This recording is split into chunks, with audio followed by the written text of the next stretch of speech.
दोस्तों, अधिकतर जनमानस यही जानते हैं कि महाशिवरात्रि भगवान शंकर और पार्वती जी के विवाह के उपलक्ष्य में मनाया जाता है। लेकिन कुछ विद्वानों का मानना है कि शिवरात्रि के दिन ही भगवान शिव ने कालकोतु नामक विष पिया था, जो सागर मंथन के समय समुद्र से निकला था। परंतु शिव पुराण में एक शिकारी से जुड़ी कथा का वर्णन किया गया है। आज की इस वीडियो में हम शिव पुराण में वर्णित महाशिवरात्रि की कथा बताने जा रहे हैं। नमस्कार दोस्तों, इसके इंस्पायर स्टोरीज में एक बार फिर से आपका स्वागत है। दोस्तों, महाशिवरात्रि का पर्व फाल्गुन मास की कृष्ण पक्ष की चतुर्दशी तिथि को मनाया जाता है। इस दिन भगवान शिव के साथ शिव परिवार की भी पूजा की जाती है। इस दिन विधिपूर्वक भगवान शिव की पूजा करने से सभी प्रकार की मनोकामनाएं पूर्ण होती है। इस दिन महाशिवरात्रि के व्रत का भी विशेष पुण्य माना गया है। आइए जानते हैं महाशिवरात्रि व्रत की यह कथा। महाशिवरात्रि की इस कथा का वर्णन शिव पुराण में मिलता है। इस कथा के अनुसार पुरातन काल में एक शिकारी था, जिसका नाम चित्रभानु था। वह शिकारी एक साहूकार का कर्जदार था।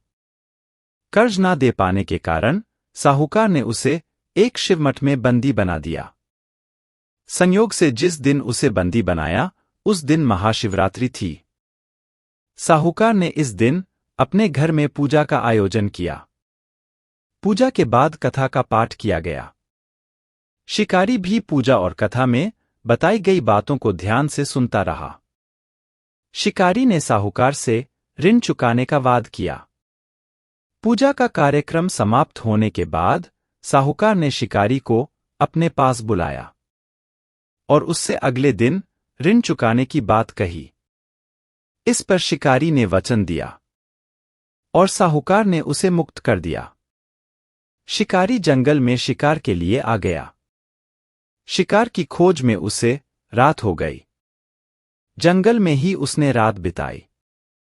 शिकारी एक तालाब के किनारे एक बेल के पेड़ पर चढ़कर रात बीतने लगा। बेलपत्र के पेड़ के नीचे एक शिवलिंग था, जो बेलपत्रों से ढक चुका था।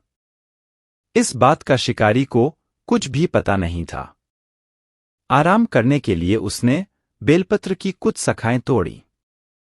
इस प्रक्रिया में कुछ बेलपत्र की पत्तियां शिवलिंग पर गिर पड़ी। शिकारी भूखा प्यास उसी स्थान पर बैठा रहा। इस प्रकार से शिकारी का व्रत हो गया। तभी गर्भिणी हिरनी तालाब पर पानी पीने के लिए आई।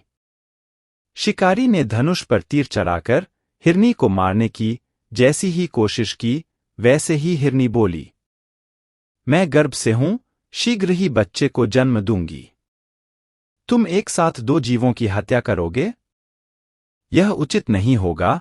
मैं अपने बच्चे को जन्म देकर शीघ्र ही तुम्हारे पास आ जाऊंगी। तब तुम मेरा शिकार कर लेना। शिकारी को दया आ गई। शिकारी ने तीर वापस ले लिया। हिरनी भी वहां से चली गई।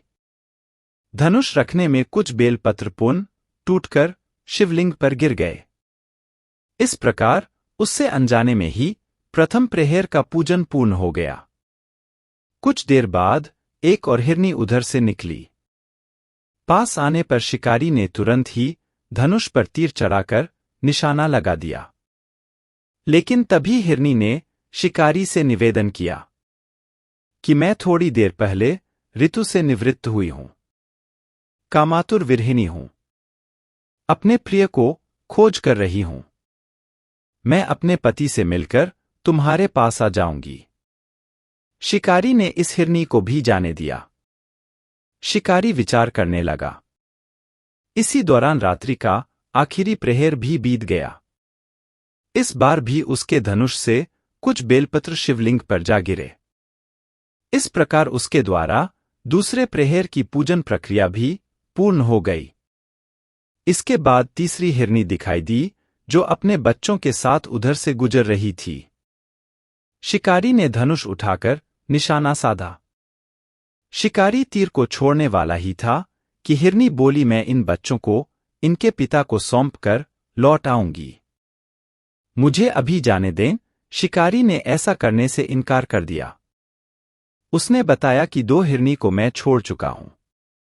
हिरनी ने कहा कि शिकारी मेरा विश्वास करो, मैं वापस आने का वचन देती हूं। शिकारी को हिरनी पर दया आ गई और उसे भी जाने दिया। उधर भूखा प्यासा शिकारी अनजाने में बेल की पत्तियां तोड़कर शिवलिंग पर फेंकता रहा। सुबह की पहली किरण निकली तो उसे एक मृग दिखाई दिया। शिकारी ने खुश होकर अपना तीर धनुष पर चढ़ा लिया।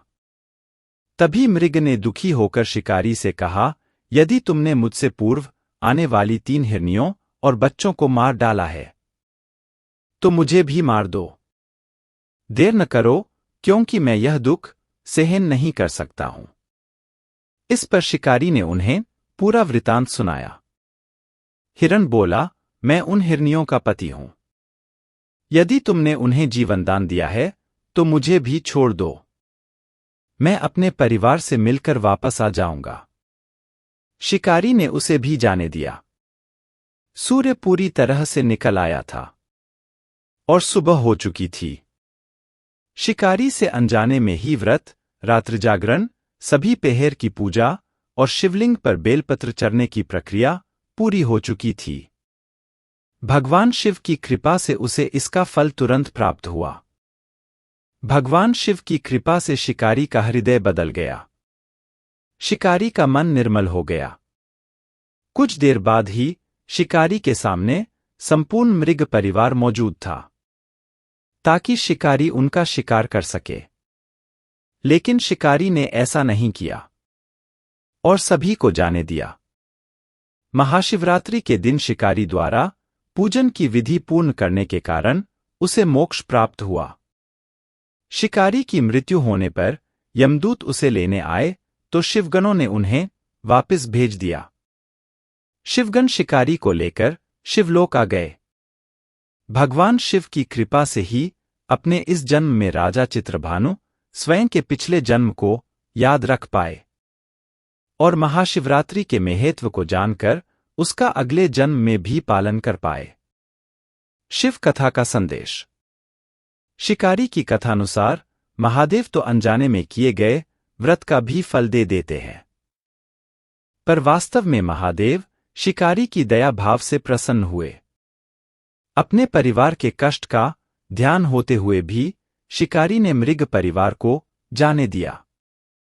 यह करुणा ही वस्तुत उस शिकारी को उन पंडित एवं पुजारियों से उत्कृष्ट बना देती है जो कि सिर्फ रात्रि जागरण, उपवास एवं दूध, दही, बेलपत्र आदि द्वारा शिव को प्रसन्न कर लेना चाहते हैं।